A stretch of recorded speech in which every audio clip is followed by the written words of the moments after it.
So, మీరు గత almost 2 దశాబ్దాల పైగా అవును. ఇందులో ఉన్నారు. So, you have seen New Zealand చూసారు, యూకే చూసారు. ఓకే. అక్కడ అత్యున్నత ప్రమాణాలు ఎట్లా ఉన్నాయో చూసారు. ఇక్కడ గూడా అత్యాధునిక ఫెసిలిటీస్ ఉన్న హాస్పిటల్‌లో పనిచేస్తున్నారు. ఈ అనుభవాన్ని దృష్టిలో పెట్టుకొని, ముఖ్యంగా ప్రభుత్వాల విషయంలో పాలిసీ లెవెల్‌లో ఎలాంటి చేంజెస్ చేస్తే ఇంకా మీరన్న క్వాలిటీ ఆఫ్ చిల్డ్రన్ పెరిగే అవకాశం ఉంది. అదే రకంగా ఈ నవజాత శిశువుల మరణాలు తగ్గే అవకాశం ఉంది. ఆల్రెడీ చాలా ప్రభుత్వ పథకాలు అంటే ఇప్పుడు Indian newborn action plan అని ఉంది.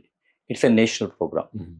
దానిలో భాగంగా రకరకాల కార్యక్రమాలు జరుగుతున్నాయి. ఓకే. అటు ఒకవైపు హెల్త్ కేర్ ప్రొఫెషనల్స్‌ని ట్రైనింగ్ ఇవ్వడం, తర్వాత అన్ని ప్రాంతాల్లో నవజాత శిశువుల సంరక్షణ కోసం ప్రత్యేకమైనటువంటి యూనిట్స్, ఫర్ ఎగ్జాంపుల్ ఎస్ఎన్‌సియు అంటాం.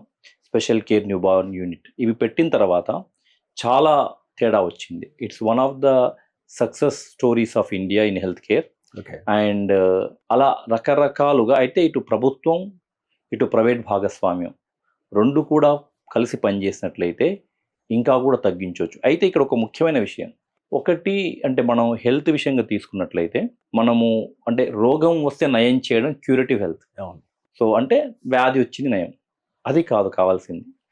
అది ముఖ్యమే. హ్మ్. కానీ దాని మీద ఫోకస్ కాకుండా క్యూరేటివ్ అండ్ ప్రమోటివ్ హెల్త్. అసలు రోగం రాకుండానే చూడడం. ఓకే. పుట్టే పిల్లలు హెల్తీగా పుట్టడం.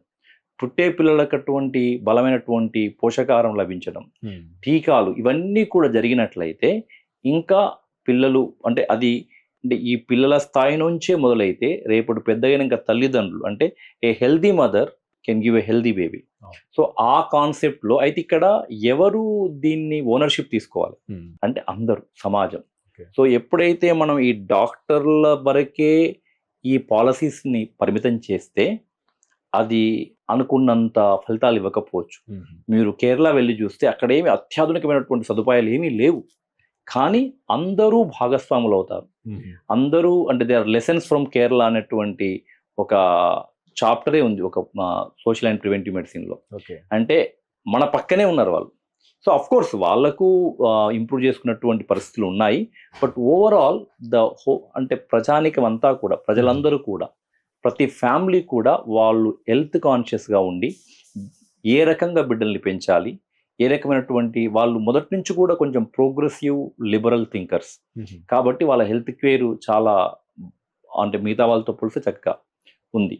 సో అలా doctors, nurses, health care professional బియాండ్‌గా ఎప్పుడైతే ఈ మెసేజ్ పోతుందో అప్పుడు ఇంకా బాగా రిజల్ట్స్ వస్తాయని అంటే ఆ దిశలో ప్రయత్నాలు జరుగుతున్నాయి. జరగట్లేదు అనలేదు. హ్మ్. బట్ అలా ఎళ్ళాలి. మీరు తీసుకునే అదే మందులు, అదే నాణ్యమైన మందులు, కానీ సగం ధరకే. అవును, మెడ్ ప్లస్ బ్రాండ్స్ పై 50-80% తగ్గింపు.